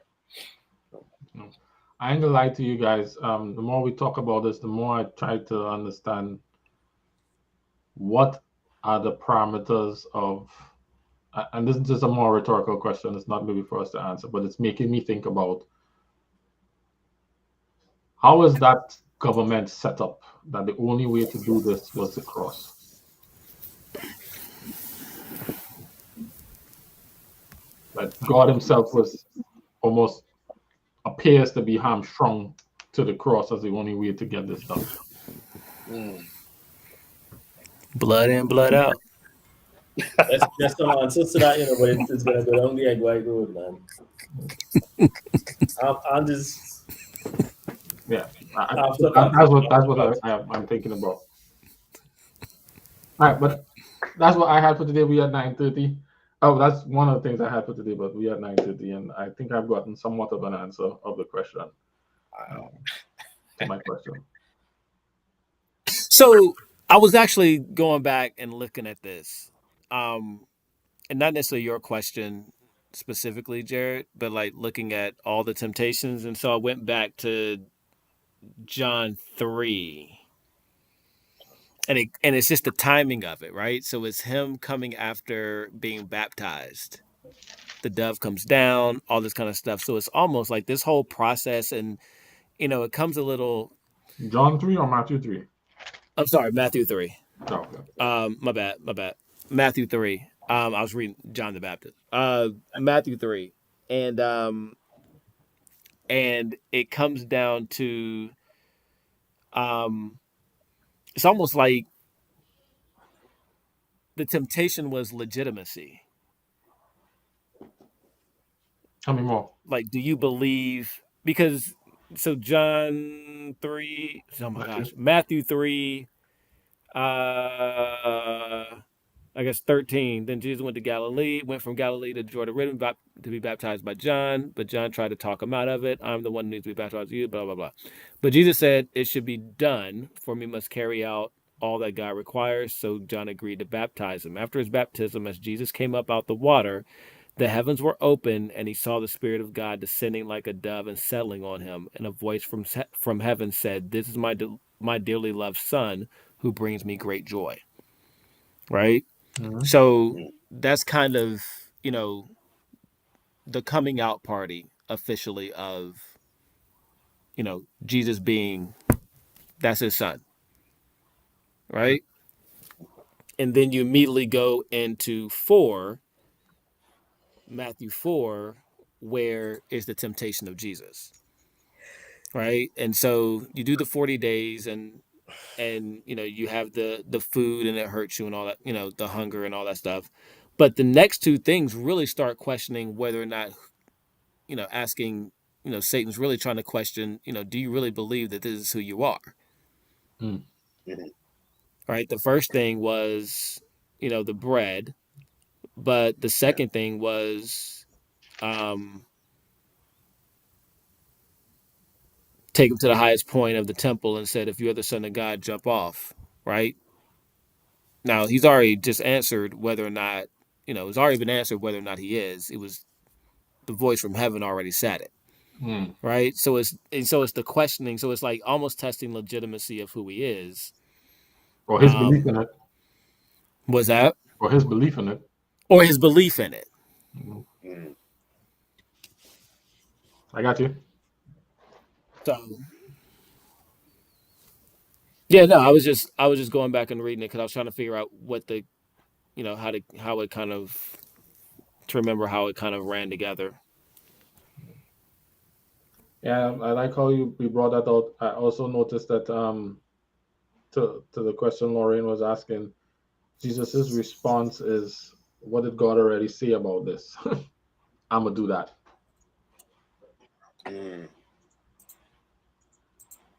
Oh, yeah, you could give me this, but that would cause me to worship somebody other than God. Nah, I ain't gonna do that. Correct. Yeah, I could change stones into bread, but man shouldn't live by bread alone, but the word that's come out of God. Yeah, I'm gonna rely on that. Yeah. Me, I would go. But it's been 40 days. Well, it is kind of like how we operate. Like, it's. Isn't that what you give me the power for? Do we? The first opportunity is like, oh, he gave me an out. Like, this is what God wanted me to do. Yeah. Why else would I have this power if I can't feed myself? Yeah. And to me, that's kind of where that whole kingdom of heaven is coming to. It's the idea of the subservience to God that God is trying to offer to all and bring us all of creation under the rule, the reign of God, where each person is walking in the same way that Jesus is. Each created being is saying, "Yet not my will, but thy will be done." Where Satan is saying, do as thou wilt. Do as thou wilt. All right. I don't even like saying that. Kevin, did you find your notes? I didn't even look again. Deuteronomy 29, Deuteronomy 9, chapter 20, Deuteronomy chapter 9, verse 28.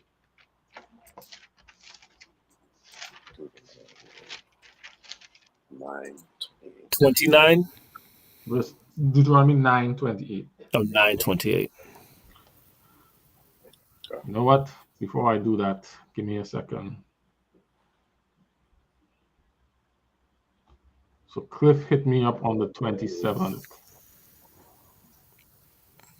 Clifford.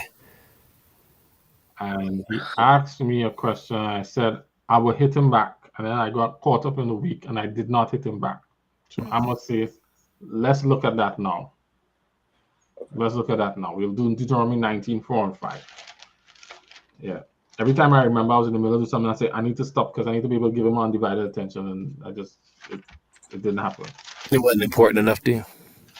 What's the priority? Yeah. See what? Yeah. Priority. All right. So I'm going to read verse 4. This is the rule. Anyone who kills a person and flees there for safety. Anyone who kills a neighbor unintentionally without malice and afterthought. Malice. We were talking about this. For instance, a man may go into the forest with his neighbor to cut wood, and when he swings his axe and falls from a tree, the head may fly up and hit the neighbor and kill him. That man may flee to one of the cities to save his life. Yeah.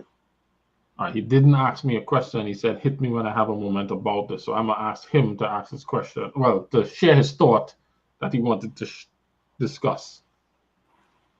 It's Deuteronomy 19:4-5.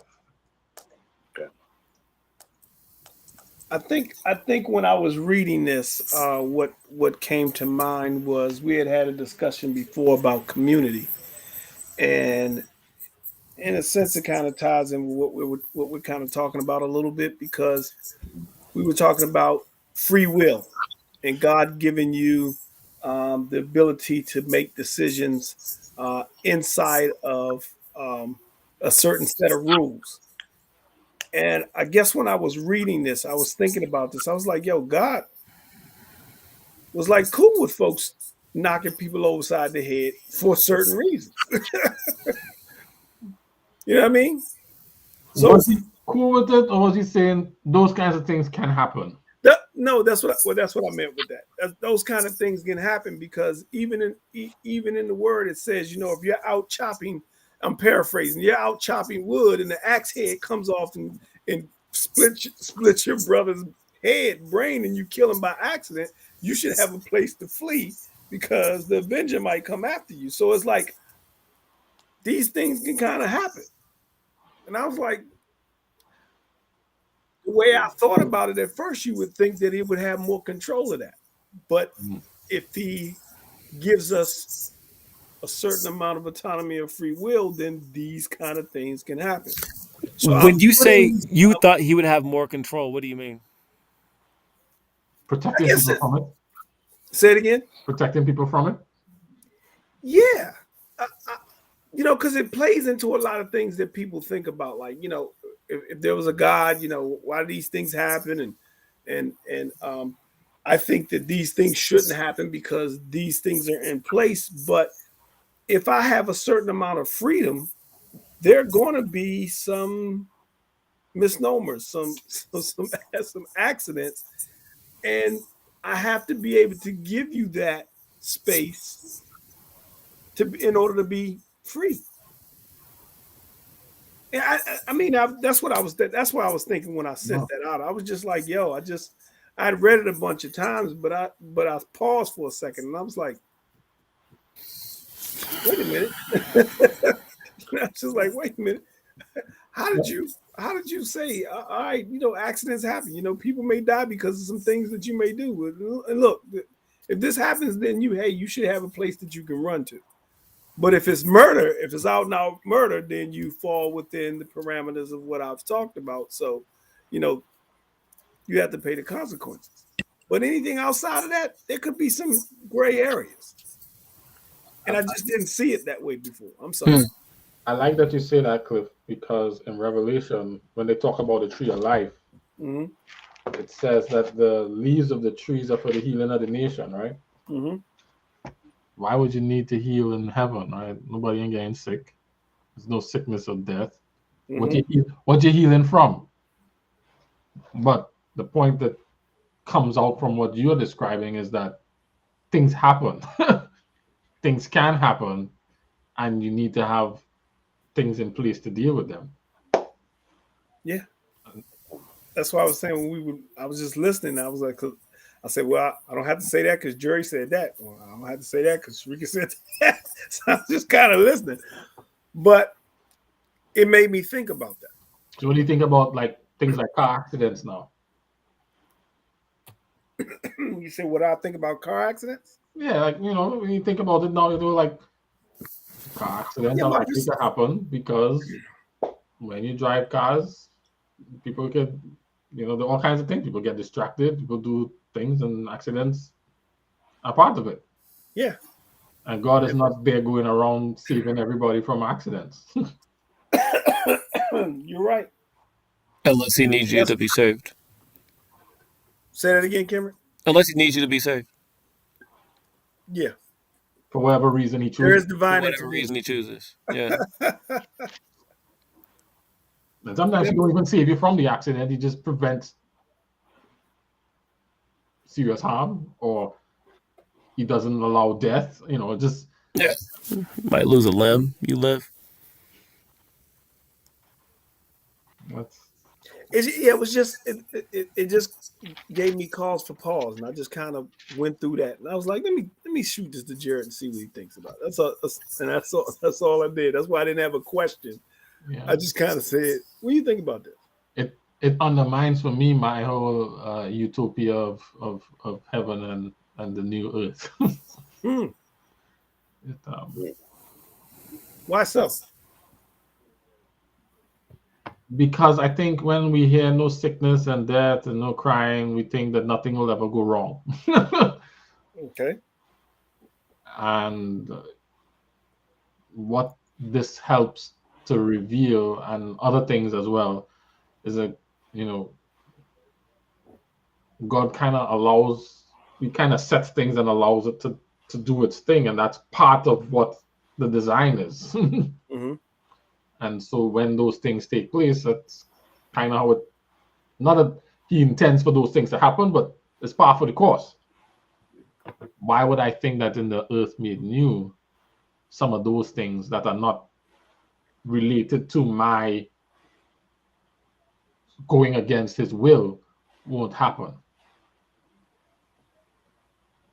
I don't know if I can get there. Well, it would be a different set of things happening, but I understand what you're saying. Like the axe flying off the head, No.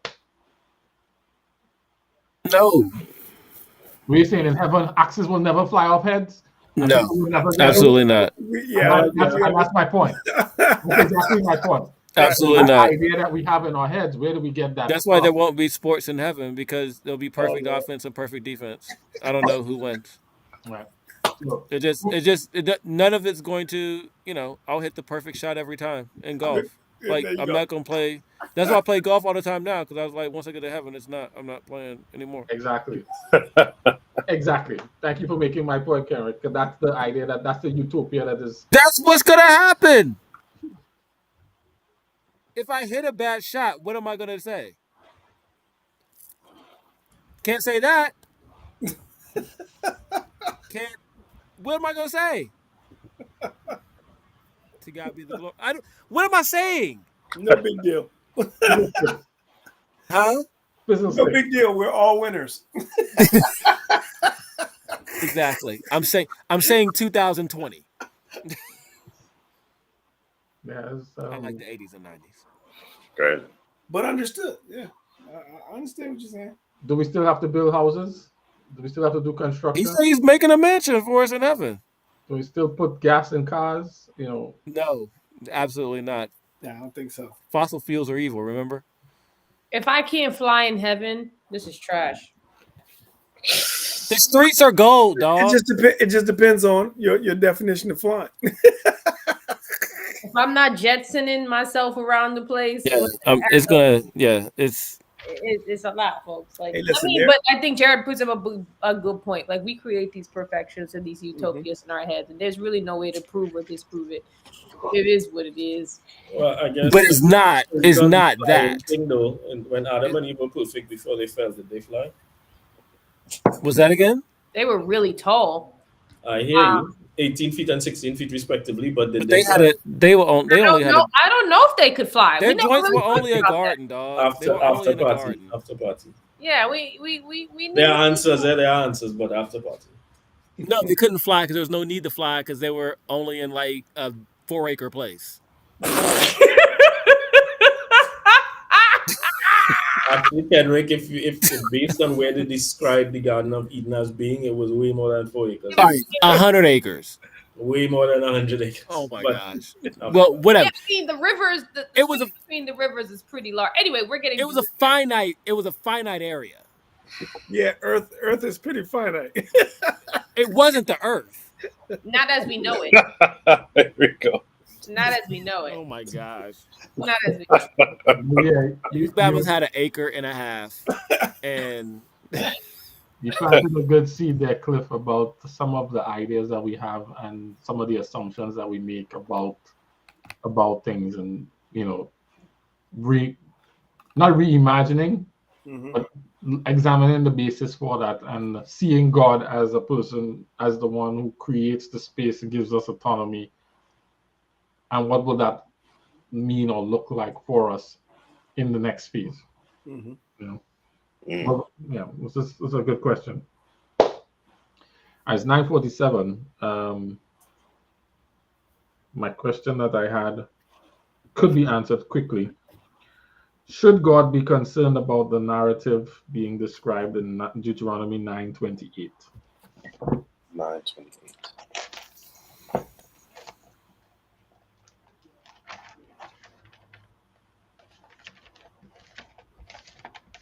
Then we'll close. You could probably answer this pretty quickly. But I Yeah. was reading at 9:28.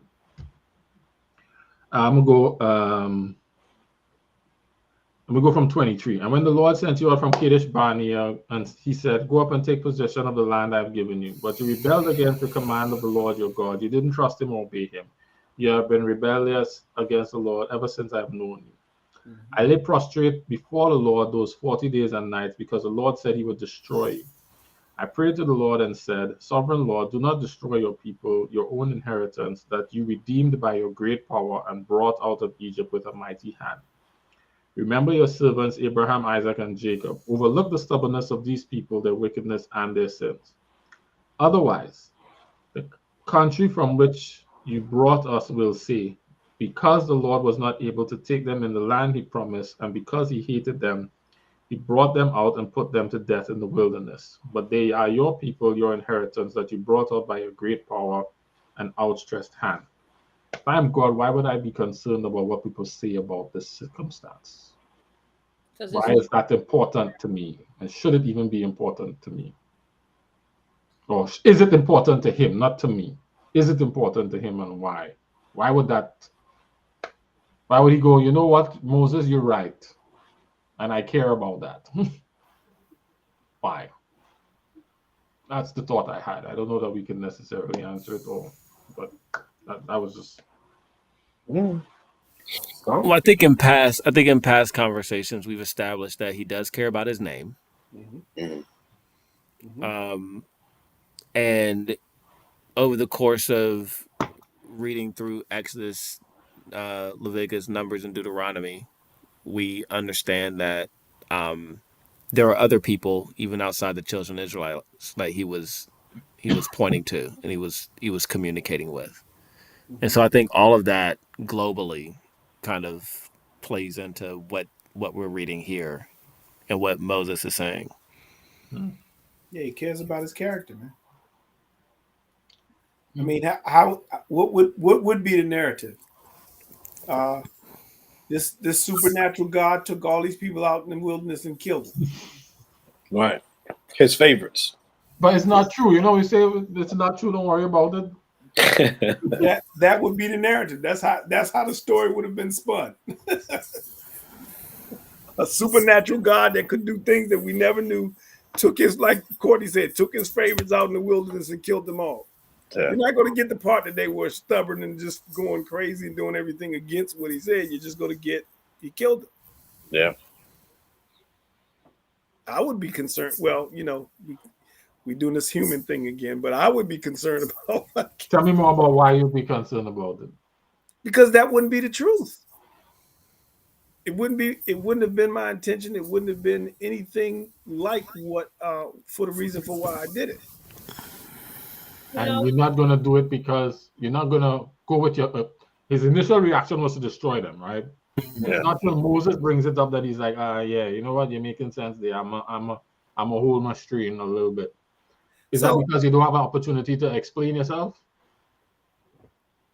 For a lot of different reasons. So here we go playing with our sanctified imaginations again. You know what I mean? Because sometimes I think God was just talking out loud, man. You know what I mean? Like, Moses, you my boy. Look, man, I'm getting ready to get rid of these jokers. He like, Lord, no, you can't do that, man. They getting on my last nerve. But he's not going to do that. Just wanted to say. Not only that. That's what I think sometimes. That's just me. Not only that, Cliff, going back to like the parent scenario. Mm-hmm. Satan, your other parents, like, you know, if he kill off all of them, he just proved my point. Like that. Right? And so with again, this ain't got nothing to do with us. The two parents arguing. And I think to your point, Cliff, is having an out of body or out of mind conversation. Kids. I can't stand these damn kids. Yeah. And Moses like, but they're your kids. Right. You know, Moses is the new stepmom that came in, you know, or the au pair that's watching over these darn kids. And it's just like, I really don't like them. I ain't gonna kill them. It's like the theme on Instagram. F these kids, right? It is what it is. You really think he wasn't gonna do it? I can't do it because then the other parent. First of all, he's got a track record. Yeah, it's not gonna happen. Like he got a track record. Oh, only knowing his family survived. He can do it. He already waterboarded a bunch of them. Right, he did. I just don't. And then, I think. And then he proved that he'll do it again. It would be. He's done it. He had done it twice at that point. Yeah. I think it's a character. It's a character assassination that would be hard to come back from. Because in so many ways, I went and I got them. I showed my power among the god of the earth in that area. And then I took him out to just murder him. That's a lot. Like that's. And he promised. That's what Moses brought up. Abraham, Isaac, and Jacob. You know what I mean? He made promises to them. Yeah. I was like, hey. Yeah.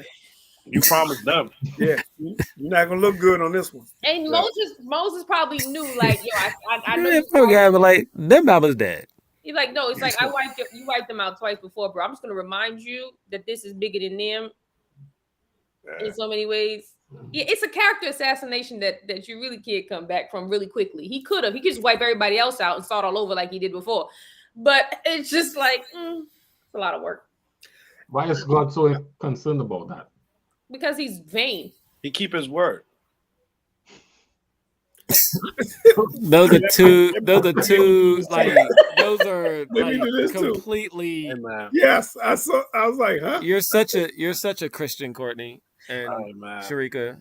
I'm a what? It's all perspective. That's all. I'm a dog mom. I'm gonna tell you, since we going down this road, you know, when God said, "Hey, look, man, come on out to Mount Pisgah. I'm gonna let you look at the land, but you can't go." Yeah, like you can't go because remember you disobeyed me. I can imagine them having a conversation. He's like, "Lord, for real, all this that I had to go through because of that. Yeah, I can't put my feet on the grass. He's like, take this nap. Come upstairs." That's right. That's what I'm saying. But I think they had the conversation, and then the reward was, hey, that's because I had a much better plan for you to come to. But I'm just saying, after all these conversations, you've been spending this time, 40 days and everything, having a conversation with God. My sanctified imagination, I'm quite sure it didn't go as easy like, hey, Moses, you can't go because you did that. Okay. So I think it does go back to the fact of what I said, and earlier. It was like, I just think, overall, God's goal is to reconcile us, and it's everybody's. And so create, his entire creation. And there's, and granted, that probably skews some of the way I look at some things, but there were some people that would just. I was talking to this dude this week. I saw this dude this week, and he was like, "Man, it's just some Bama's we can't even help. Like we're not gonna be able to reach them. So you just gotta leave them their own devices." Mm-hmm. And so I think God in some states, some reasons, some situations was like, "Yeah, we're not gonna, this ain't gonna work. They've already done too much." Mm-hmm. And then there's some people that was like, you know what, we still got a shot on this. So, my name is still important. I still need to make them. So I mean, I think all that comes back to ultimately him, him trying to reconcile himself, or us to him. So I received the reconcile himself. I received the faithfulness, but Zero Tool is making a good point here. When God makes a recommendation to wipe him out, he was saying, "I'm gonna just start over with you, Moses." Mm-hmm. So he was pulling another Noah, right? Essentially. By himself? That's not gonna work. Well, the same way he used Noah, the same way he could start over with Moses and his wife or Right. whatever woman he Mhm. bring for Moses to procreate with, right? He Okay. start over. So he's still keeping his promise to move the people through Okay. Moses like he did. Yeah. So in a way, he's still being faithful to his word and whatnot. That he relented, you know, It doesn't work. But It Jared, would have ended up in the same place. it ain't got nothing to do with the humans. Correct. This ain't Like, this is all about that other person that I'm out here, or y'all are just but it's not even that. It's at the end of the day, it's like we've already seen it. We did 2 already, and we saw how that worked, and he was like, I'm done. Then we did 8, and he was like, I'm done. He was like, all right, I'm just gonna take out this 6. Like, at the end of the day, it's just us, not like he could have started off with Moses and Esther. no, but he was still wiping them out, still like when we was swallowing them up whole while they were in the wilderness. It's us. At some point, his real like it's us. You It's can't just them. keep starting over. What's the point? We don't get to You the know same what? spot. I wonder, as I was reading it, Moses may have made that argument and God may have made his decision independent of Moses' argument. Because I don't recall him saying, you know what, Moses, you're right. He just said, yeah, I won't do it. So it could potentially be that it wasn't that in this instance he was concerned about how the people would hear him, even though that's what Moses said, but he had his own reasons for why he continued. Could be. Could be. But I do see where he is concerned about his name and the protection of his name, and he does actions to preserve his name, and or to make sure that his actions continue to align with his name, or the people who represent in his name don't misrepresent it, and so he could correct the narrative around his name. But no, I agree because I mean, I was just saying his name because I mean, there's a history of that, right? But we've also seen where he just, he can do whatever he wants to do for whatever reason he wants to do it. Exactly, and so that's why I was asking the question of, well, why is he so concerned about that? He don't ever have to explain himself, does he? Yeah. I mean, I'm not creator, so I couldn't demand him to.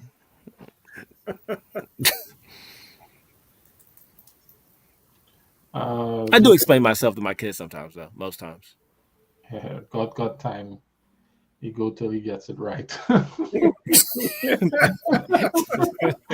My God, we're done. Remember God and Abraham talking about saving Sodom. It's a good point. Yeah, I was just wondering about that. So why would God be as concerned about it? What is it about that would be concerning to him, and what the implications of that might be for us in terms of preserving the narrative around our own, characters and reputations and those kinds of things, and being concerned about that.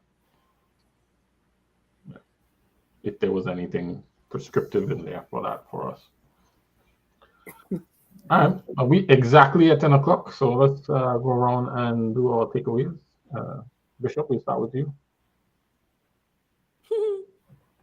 I like the part of the conversation where we define the idea of title and person and the separation of the two and how it gets convoluted a lot.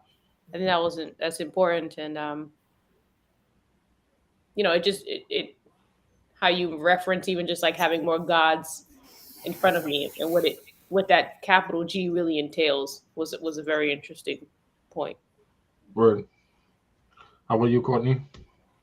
I piggyback off of what Sharika said because I think too the titling of the Father, even Jesus, is significant and very in the sense that it should have been maybe they should have been done a better job in some of these copies of the scripture so that we can get that significance.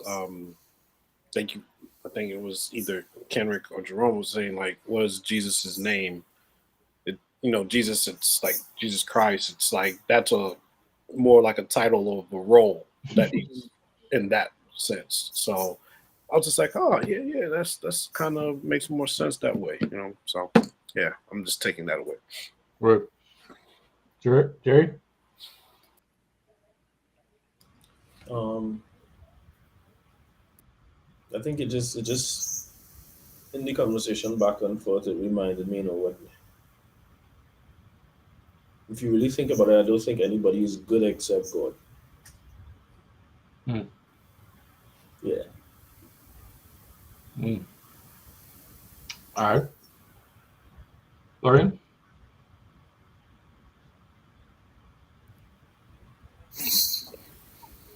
So I was still stuck on the first conversation. Um, and so while we had moved on to something else, I was looking into what happens to your body when you don't eat. So I was sitting here searching and researching. Um, and I realized like my thought process was limited in that like I was thinking hungry, right?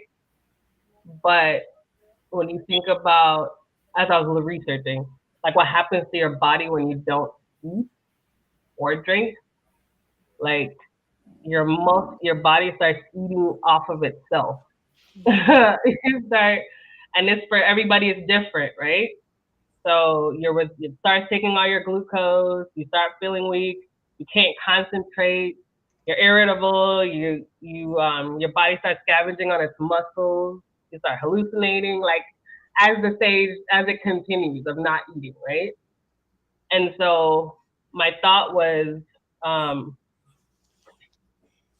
if he had not had the relationship he had with the Father and knowing wholeheartedly what God has said, when you're in this weakened state and your body is shutting down on itself, because technically, I mean, he could have grabbed a bug, a tree, a plant, and started eating whatever, but he chose to stay disciplined and doing what the Father told him to do. And so when that temptation came, because he had constantly been like this, even in his absolute weakened state, he was like, yeah, but the word says, hey, and it's like, well, Lorraine, what are you doing to prepare yourself for those in moments when your muscle, spiritually or physically, is eating on itself, when your glucose is gone, when your brain is not like, it was so natural for him because of that connection that even in that space, showing us, hey, this is my example to you guys. Like, feed on this, stay with me because you're going to get in those spaces and places where you're going to be depleted. And if you don't have this like natural like this for you, you could end up in places and spaces that you do not want to be. So that is my takeaway. Making deals. You could be led astray. You're right. If you don't have it like this, you could be led astray by all these alternative perspectives that he keeps offering you. You don't have a reality based on where the grounding is. Yep. Good. Yep. That's some serious discipline. Yeah. Kendrick? My takeaway was taken from a couple people, so I'm not going to use that one. I like what Lorraine just said. That's going to be my takeaway. What did she just say? As You you mean understood the whole thing when she was doing all this stuff too, like all that? it. Just tell me what you heard her say. No, so understanding. So I thought it was really so being able to understand. I think what the body was doing physically and really kind of bring it to as we discussed. Her battle was between you know God and man, right? The divinity of God, of Jesus, and the human aspect of man, which was redundant. And that battle, right? And she was trying to figure that out. So understanding that, actually physically understanding what the body was doing was starvation, right? So it wasn't even just hunger. He was physically dying because he had nothing else. And to be able to have the discipline and understand what it not only does to your physical body, but mentally, when she said hallucinations, right? Now it's like, am I really seeing this? Am I going, all of these different things, and understanding that, and then having the wherewithal and to be so connected, which then, kind of takes you down, the road when he's actually pleading in the garden about God, Father, your will, but now I don't want to do this, but your will, like all of these things kind of playing together, like showing you the connection that he truly, truly had. Um, so that's what I got from what she just explained. Got it. Huge. All right, Cliff. Man, you all just kind of gave me another takeaway. I'm gonna stick with what I had, which was, God has given us free will, and in the community and atmosphere of heaven that carries over. Good.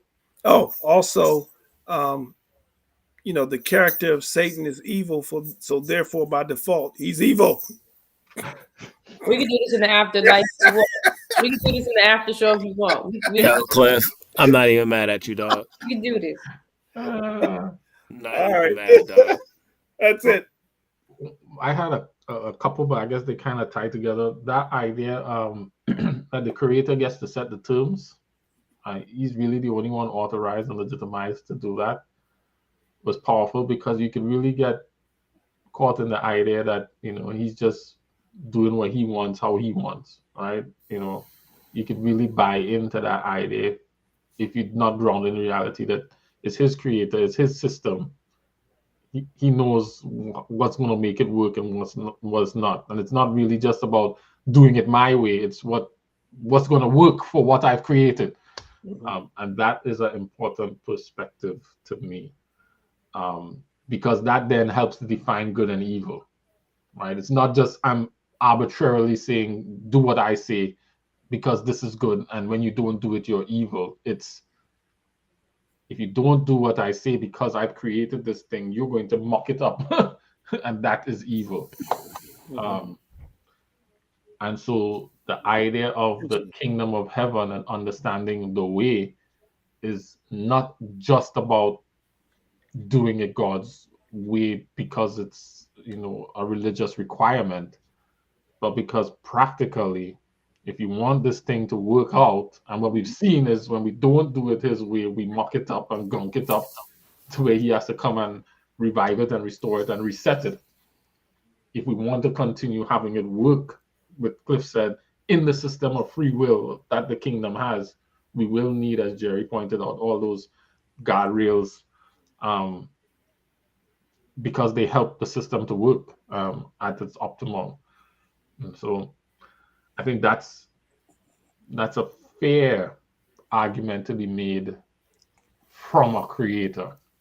And I think if we don't lose sight of him as that, it allows us to make better sense of it allows me anyway to make better sense of his legitimacy to define the standard. All right, I didn't see anything come in the chat, so I guess we could pray and maybe something will come in afterwards. Anybody want to volunteer?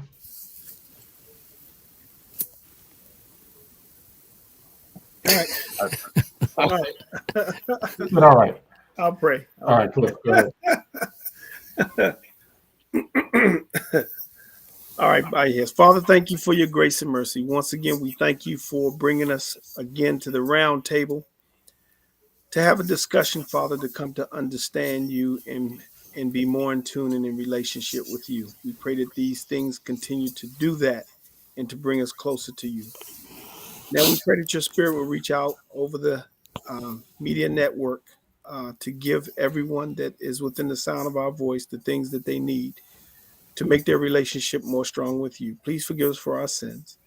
And as we are in the Feast of Unleavened Breads, and some are about to celebrate this holiday that they call Easter, we pray that your spirit will continue to watch over us. In Yahushua's name we pray. Amen. Amen. Amen. Amen. All right. It's Courtney, not Easter. you It's got not that- Easter, dog.